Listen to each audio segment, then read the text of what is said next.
அஸ்ஸலாமு அலைக்கும். Hi friends, welcome back to Nimmi's world. இன்றைக்கி நம்ம ஸ்பைசஸ்லாம் வச்சு ஒரு சிம்பிளான ஒரு ட்ரிங்க் செய்ய போகிறோம். அது எப்படி செய்யலாங்கிறதையும் அதுக்கு என்னென்ன பொருட்கள் வேணுங்கிறதையும் பார்க்கலாம்.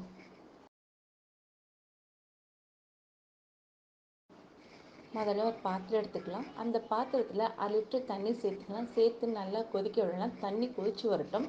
அதுக்குள்ளே நம்ம வச்சுருக்க ஸ்பைசஸில் சில பொருள் தட்டி எடுக்கணும். அது நல்லா நம்ம முதல்ல தட்டி எடுத்து வச்சுக்கலாம்.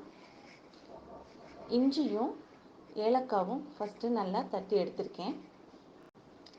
தண்ணி கொதிச்சு வர ஆரம்பிச்சிச்சு. இந்த சமயத்தில் நம்ம இடித்து வச்சுருக்க ஏலக்காய், மிளகு, இஞ்சிக்கு பதில் சுக்கு இருந்தாலும் ஓகே தான், நீங்கள் அதை சேர்த்துக்கலாம். 1/2 இன்ச் மஞ்சத்தூள் இதோடு சேர்த்துக்கிறேன். இப்போ இந்த 500 லிட்டர் தண்ணி கொதித்து 400 லிட்டர் தண்ணியாக வரணும். அது வரைக்கும் நல்லா நம்ம கொதிக்க விடலாம். தண்ணி நல்லா கொதித்து வர ஆரம்பிச்சிச்சு. இந்த ஸ்பைசஸோட அது ஸ்மெல்லும் செம்ம சூப்பராக இருக்கும். நல்லா கொதிக்குது. இப்போ நம்ம போட்ட அந்த 500 லிட்டர் தண்ணி 400 லிட்டர் தண்ணியாக வந்துருச்சு.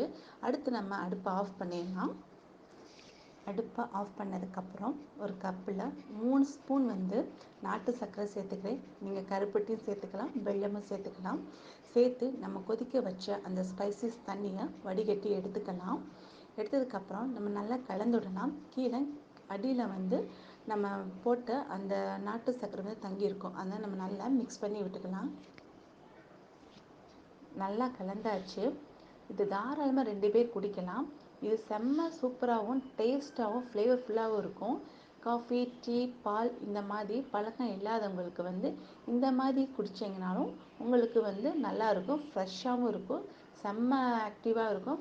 பசி இல்லாதவங்களுக்கு கூட இதை குடித்தோம்னா பசி வரும்.